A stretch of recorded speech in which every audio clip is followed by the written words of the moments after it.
నిజామాబాద్ వేదికగా బీఆర్ఎస్ కాంగ్రెస్లపై తీవ్ర స్థాయిలో విరుచుకుపడ్డారు ప్రధాని మోదీ. ఎన్డీఏలో చేరుతానని కేసీఆర్ అడిగితే తాను ఒప్పుకోలేదని, కేటీఆర్కు బాధ్యతలు అప్పగిస్తాను, మీ ఆశీర్వాదం కావాలని కేసీఆర్ అడిగారన్నారు. అవసరమైతే కేటీఆర్ను ఢిల్లీ పంపిస్తానని కూడా చెప్పారన్నారు. జీహెచ్ఎంసీ ఎన్నికల ముందు తనకు స్వాగతం పలకడానికి వచ్చిన కేసీఆర్ బల్దియా ఫలితాల తర్వాత స్వాగతం పలకడానికి రాలేదన్నారు. ఎన్డీఏలోకి రావడానికి ఒప్పుకోకపోవడంతో కేసీఆర్ ఇంతవరకు తనను కలవలేదన్నారు. నా కళ్ళల్లో చూసే ధైర్యం కేసీఆర్కు లేదన్నారు. కాంగ్రెస్కు బీఆర్ఎస్ బీ టీమ్గా మారిందని విమర్శించారు. రాష్ట్రంలో బీఆర్ఎస్ ఓటమి ఖాయం, పోవడం ఖాయమన్నారు. బీఆర్ఎస్తో కాంగ్రెస్ చీకటి పొత్తు ఉందని విమర్శించారు మోదీ. కర్ణాటక ఎన్నికల్లో కాంగ్రెస్కు బీఆర్ఎస్ నిధులు పంపిందని, తెలంగాణ సొమ్ము దోచుకుని కాంగ్రెస్కు పంపారని విమర్శించారు. पहली बार एक रहस्य खोलने जा रहा हूं। खोल दूं? सच बता दूं? बता दूं भाइयों? पहले कभी नहीं बताया, आज बता देता हूं। और मेरे पत्रकार मित्रों से भी कहता हूं, जांच करवा लेना। 100% सच्चाई बताने आया हूं मैं आज। जब हैदराबाद म्युनिसिपल कॉरपोरेशन का इलेक्शन हुआ, भारतीय जनता पार्टी 40-45 सीटें जीत करके आ गई। 48 किसी को बहुमत नहीं मिला। केसीआर को सपोर्ट की जरूरत थी। और आपने देखा होगा, हैदराबाद कॉरपोरेशन के चुनाव के पहले वो एयरपोर्ट में पूरी फौज लेकर के मेरा स्वागत करने के लिए आते थे। बढ़िया बढ़िया माला पहनाते थे, बहुत सम्मान करते थे। याद है ना? फिर क्या हुआ भाई? अचानक बंद हो गए। अचानक इतना गुस्सा क्यों निकल रहा है? इसका कारण यह है कि हैदराबाद के चुनाव के बाद, ये भी तारीख चेक कर ले मीडिया वाले, वो दिल्ली मुझे मिलने आए, बहुत बढ़िया मुझे शाल उड़ाई, बहुत मुझे आदर किया और इतना प्यार दिखाया, ये केसीआर के कैरेक्टर में ही नहीं है। और फिर मुझे कहने लगे कि आपके नेतृत्व में देश प्रगति कर रहा है, हम भी एनडीए का हिस्सा बनना चाहते हैं, आप हमें एनडीए में शामिल कर दीजिए। मैंने कहा आगे क्या? बोले हैदराबाद में म्युनिसिपल कॉरपोरेशन में हमारी मदद कर दीजिए। मैंने केसीआर को कहा, आपके कारनामे ऐसे हैं, मोदी आपके साथ जुड़ नहीं सकता है। हैदराबाद में हमें विपक्ष में बैठना पड़ेगा तो बैठेंगे।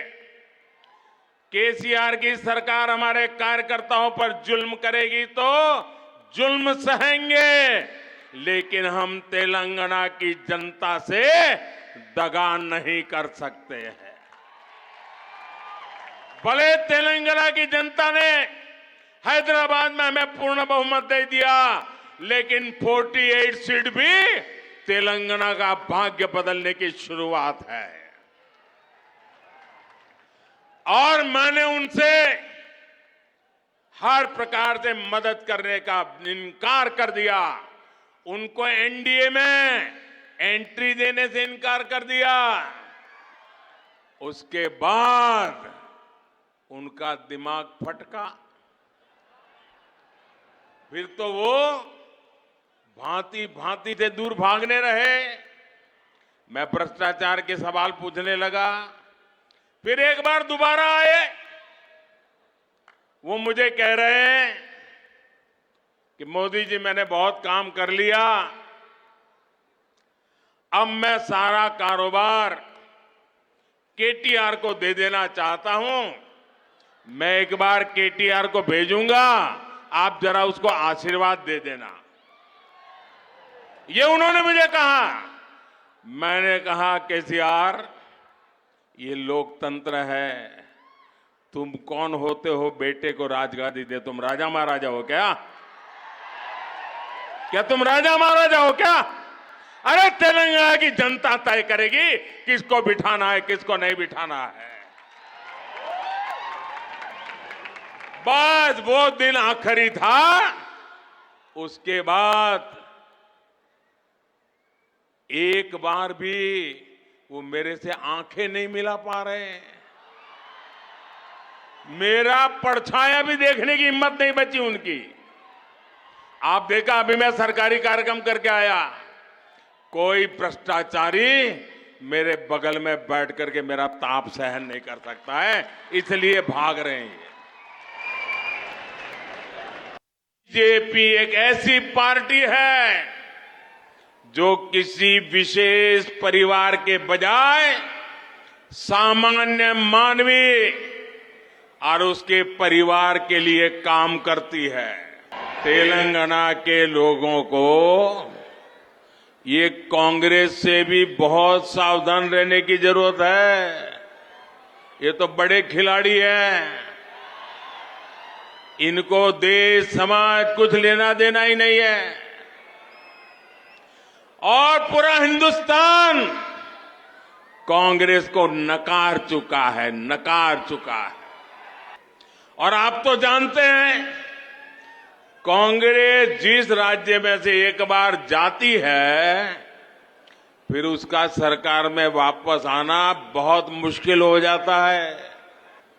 और इसलिए कांग्रेस की कोशिश किसी भी तरह वोटों का बंटवारा करने का कॉन्ट्रैक्ट लिया है और बीआरएस कांग्रेस को वोटों का बंटवारा कराने के लिए तिजोरी खुली करके बैठ गई है। पर्दे के पीछे खेल चल रहा है, बैकडोर एंट्री ये बीआरएस और कांग्रेस की भरपूर चल रही है।